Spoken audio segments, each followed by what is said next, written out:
하나님은 로마서 11장 36절에서 이는 만물이 주에게서 나오고 주로 말미암고 주에게로 돌아갑니다. 그에게 영광이 세세 있을지어다. 아멘. 이게 인생의 정로입니다. 사람은 혼자 와서 홀로서기 하다가 혼자 가는 것입니다. 인생이란 무엇인가? 많은 사람들이 답을 내놓았습니다. 어차피 인생은 홀로서기다. 인생은 항해와 같다. 인생은 짧고 허무하다. 인생은 어두운 밤과 같다. 혹은 인생은 살만한 가치가 있다. 인생의 마지막은 혼자다 등의 인생에 관한 여러 가지 표현들은 부분적으로 일리가 있지만 모두가 그림자만을 본 것에 지나지 않습니다. 인생의 실체에 관한 참된 언급은 성경에서 찾을 수 있습니다. 하나님 말씀만이 인생의 문제에 관한 유일하고 분명한 해답이 주고 있기 때문입니다. 오늘 본문에서도 인생이 무엇인가를 엿볼 수 있습니다. 인생이란 무엇인가를 바르게 깨달아야 왜 홀로 서야 되는가, 왜 예수님과 동행해야 되는가라는 이 말씀을 이해가 될 것입니다. 인생은 어디서 왔다가 어디로 가느냐. 인생은 나그네 길입니다. 제가 젊을 때 이 노래를 들으면 심각해지기도 하고 아련히 할 때가 있었습니다. 인생을 바르게 깨닫지 못했기 때문입니다. 이제 예수 믿고 성경 말씀을 깨닫고 보니 하늘에서 왔다가 하늘로 돌아간다고 믿고 사니 참 편합니다. 이는 만물이 주에게서 나오고 주로 말미암고 주에게로 돌아갑니다. 그에게 영광이 세세 있을지어다. 아멘. 로마서 11장 36절 본문입니다. 주님이 나를 세상에 보내고 주님 안에서 잘 살다가 하늘에 계신 주님께로 돌아가야 되기 때문입니다. 이제 주님이 왜 나를 세상에 보냈는지를 알았으니 하나님의 영광을 위해서 사는 것이 신앙생활입니다. 20대 초반에 앉은 제가 깨달은 것은 세상 생활은 영적 전쟁이라고 표현하면 정확한 것이라고 생각합니다. 세상 생활은 천국을 침노해서 빼앗아야 되기 때문입니다. 세리요한의 때부터 지금까지 천국은 침노를 당하나니 침노한 자는 빼앗느니라. 마태복음 10장 12절. 그런데도 예수님이 이렇게 말씀하십니다. 예수께서 이르시되 너희에게 평강이 있을지어다. 아버지께서 나를 보내신 것 같이 나도 너희를 보내노라. 요한복음 10장 21절. 하나님께서 우리들을 세상에 보내셨습니다. 우리를 이 땅에 보내신 이유를 정확하게 깨달으면 예수님께서 세상에 오셔서 하신 일을 보면 알 수가 있습니다. 하나님이 세상을 이처럼 사랑하사 독생자를 주셨으니 이는 그를 믿는 자마다 멸망하지 않고 영생을 얻게 하려 하십니다. 하나님이 그 아들을 세상에 보내신 것은 세상을 심판하려 하려 하심이 아니요 그로 말미암아 세상이 구원을 받게 하려 하십니다. 그를 믿는 자는 심판을 받지 아니하는 것이요 믿지 아니하는 자는 하나님의 독생자의 이름을 믿지 아니함으로 벌써 심판을 받은 것입니다. 요한복음 3장 16절 18절. 하나님께서 이 땅에 우리들을 보내신 것은 세상을 구원받게 하려고 보내신 것입니다. 세상에 하나님 나라를 건설하려면 전투를 해야 됩니다. 또 아는 것은 우리는 하나님께 속하고 온 세상은 악한 자에 처한 것은 요한일서 5장 19절. 악한 자에게 처한 세상에 하나님 나라를 건설하려면 영적 전투를 해야 됩니다. 예수님이 이렇게 말씀합니다. 세리요한 때부터 지금까지 천국은 침노를 당하나니 침노하는 자는 빼앗느니라. 마태복음 11장 12절. 세상에 하나님 나라를 건설하려니 인생은 험악한 세월이 되는 것입니다. 사람은 종국은 홀로 서는 것입니다. 험악한 세월이라고 합니다. 이는 야곱 이스라엘이 바로왕을 만나 말한 것을 보면 이해가 갈 것입니다. 야곱이 바로에게 아뢰되 내 나그네 길의 세월이 130년이다. 내 나이가 얼마 못되어 우리 조상의 나그네 길을 연도에 미치지 못하나 험악한 세월을 보냈나다고. 야곱이 바로에게 축복하고 그 앞에 나오니라. 창세기 40장 7절로 10절 말씀입니다. 야곱이 험악한 세월을 살았다고 할까요? 야곱의 생애를 한번 살펴보겠습니다. 아버지에게 장자의 축복을 받고 형 여수를 피하여 20년간 머슴살이를 합니다. 20년간 머슴살이 하면서 여sam촌에게 여러 번 사기를 당합니다. 약봉 나루에서 홀로 남아 약보강을 거르지 않겠다고 천사와 씨름하다가 허벅지 관절이 어긋나는 고통을 당합니다. 하나님의 대면하에 벗어나 생명이 보존되었다고 간증하기도 합니다. 사랑하는 아내가 나엘이 해산하게 되어 힘에 고생하다가 나엘이 난산하다가 죽는 마음의 고통을 겪습니다. 눈에 떠오도 아프지 않는 요셉이 죽었다는 소식을 듣습니다. 인생의 힘을 이렇게 홀로서서 험악한 일을 당하며 지나오는 것입니다. 야곱의 아들 요셉의 행렬을 보십시다.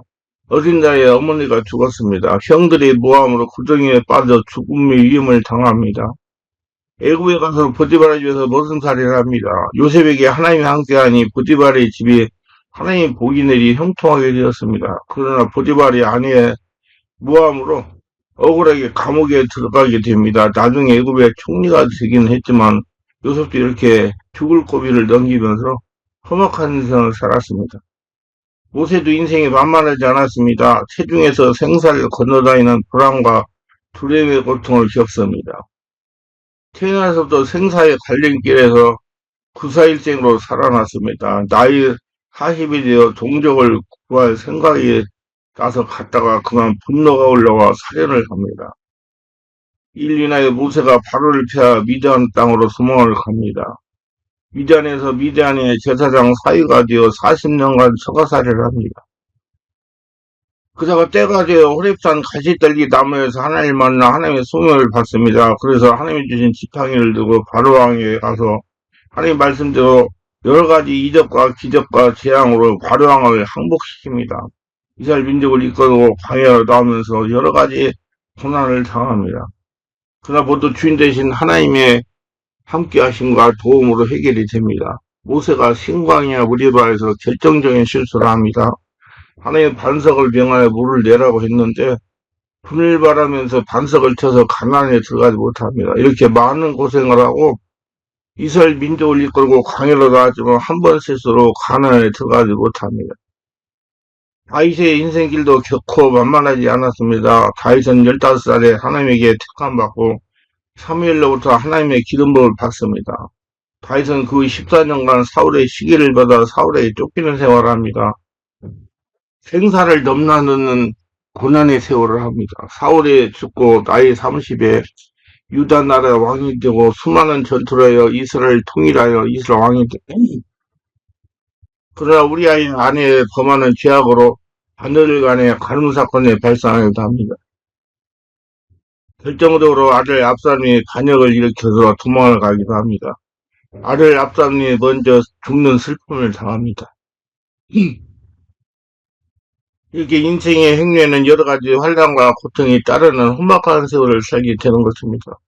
그리고 우리는 인생 행렬에서 시대적으로 받은 상처를 성령의 은혜로 치유하며 살아야 되는 겁니다.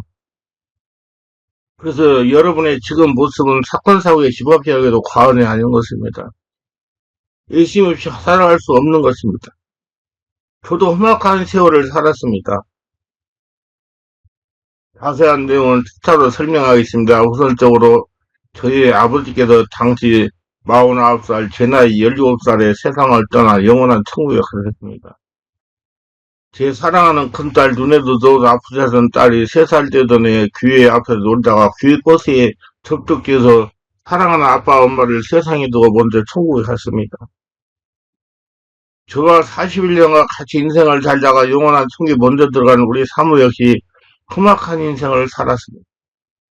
어린 나이에 사랑하던 아버지가 교통사고로 세상을 떠났습니다. 젊은 나이에 눈에도 아프지 않던 3살 먹은 딸을 천국에 먼저 보냈습니다. 그때 상처와 스트레스를 당하면서 온몸 속에 쌓인 깊은 상처를 사전에 깨닫고 실질적으로 정화하지 못하여 갱년기에 질병이 찾아와 몇 번이나 수술을 해야만 했습니다. 유난히도 하늘나라 천국에 대한 찬송과 말씀을 사모했습니다. 제가 몇 년 전에 죽음의 세계를 준비하는 법이라는 제목으로 책을 집필하여 주일날 설교를 했습니다. 사모가 너무 은혜를 많이 받았다고 다시 한번 해달라고 해서 그렇게 하겠다고 했습니다. 주변 유명하신 분들 역시 험악한 세월을 사셨습니다. 김대중 전 대통령을 생각해 보시기 바랍니다. 대한민국의 대통령 하셨지만 험악한 세월을 살았습니다. 상당한 기간 동안 옥중의 고통을 당했습니다.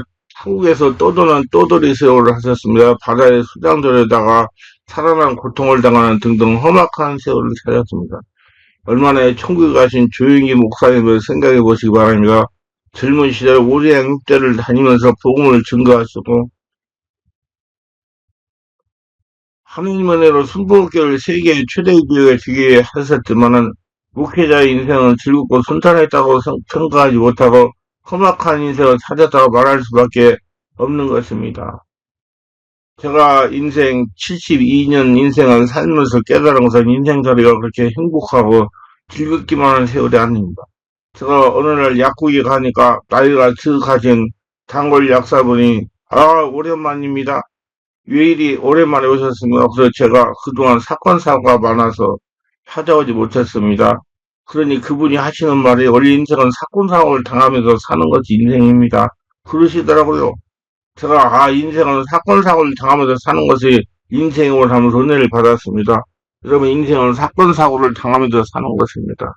우리 인생은 험악한 세월이요. 모두 예수님 안에서 홀렸으면서 인생을 승리하시고 성공적으로 하나님의 축복 속에서 하나님의 사역을 증명하며 사셔서 하나님의 복되는 인생들이 다 되시기를 주의 예수 이름으로 축원합니다.